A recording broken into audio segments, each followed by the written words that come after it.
Okay, so welcome to Winning at GeBIZ. Thanks for spending your Monday with me. My name is Rick. So today we're going to review the most useful feature on GeBIZ. Have you ever submitted any bids in GeBIZ before? Yes, I have, Hmm. and awarded as well, but it's always good to, Oh. yeah, always good to know. Okay, so maybe some of you might be thinking, what's the big deal about this government procurement? Is it really worth our effort to go and spend so much time to secure a contract in government, in Singapore government through GBs? Why? Because the underlying thing is that it's reliable. Imagine a 3-year contract. If you want a 3-year contract, you're going to get that 3-year contract. You will be paid on time. Just imagine if you get 0.01% of these numbers, just 0.01, or it's not even 1%, it's 0.01%. 78.16, 0.01% is 7 million, 7.8 million. That's enough, right? That's very attractive. Oh, okay. So GBs looks like this is the one-stop business center. It's really, really transparent because of government requirements to fit World Trade Organization Government Procurement Act. A lot of the information are there. You just need to know where to search, how to search. And the best part of it is you don't even need to log in to see some of the information, which I'm going to review to you now. Hey, what are the common yet costly mistakes that suppliers make? What makes their proposal um, disqualified? What makes their proposal fade into no one can understand, no one can seize and all that? What is the one thing that some of them commonly make? And this mistake is so critical.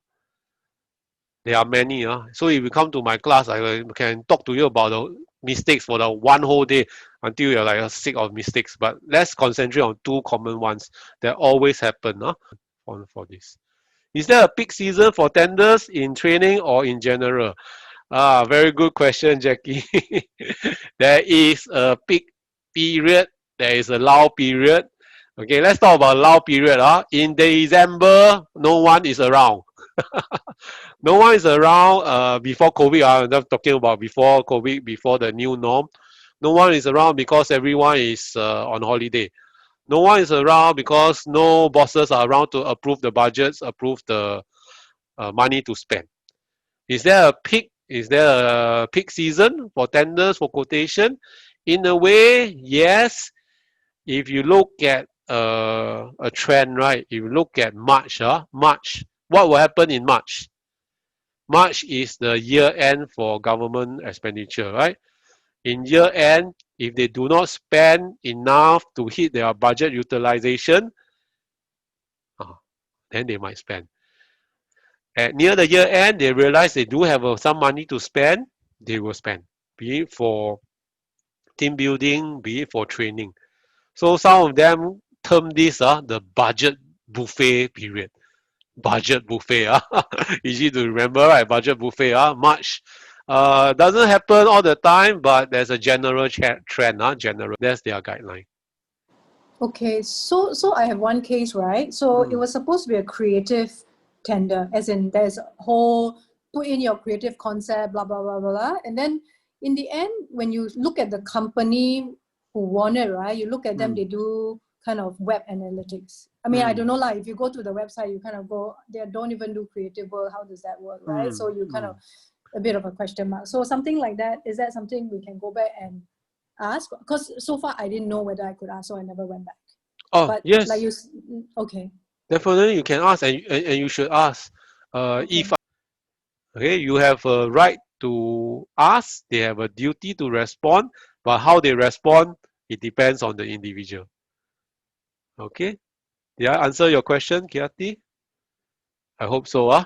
Okay. Yeah, thanks. That's helpful. I did ask once Mm, how mm, we scored against the evaluation criteria, and I was just referred back to the evaluation criteria in the proposed in the ITQ document. So I pretty much got a refer back to this page on this page for the evaluation criteria. I didn't get any color on how we did.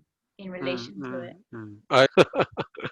Okay, so this is the example that I wanted to show everyone that the information is there, the number is there. How do you read it? That's a very big how, right? Okay, so one big question here before I jump to my next slide. All the prices are listed down here, open to all, open to anyone that has access to the internet. Internet, not access to GeBIZ, access to the internet. Do you think there is an ethical issue here to consider? Is be safe a common requirement in service tender? Jackie, how do you define common? I don't know. So far, I mean, I've only just started looking at the GeBIZ. Then one tender, we're like, oh, we're quite interested. We meet all the criteria. Then they say they need to be safe. We're like, what? Like, and then then obviously if you talk to a consultant, they'll tell you should just take, because in future everybody will ask for be safe. And so Bye. Any final advice for startup interested to bid for GeBIZ opportunity? Yes, the advice is please come for Rick's class. And I'll share more with you because actually you can see 1 hour pass by so fast. I still got so much stories to share, to tell. Okay, come to my website, click the link, search anything you want and ask me a question. And don't leave today without making another friend, a new friend. Huh? So this is my LinkedIn profile. Please connect with me.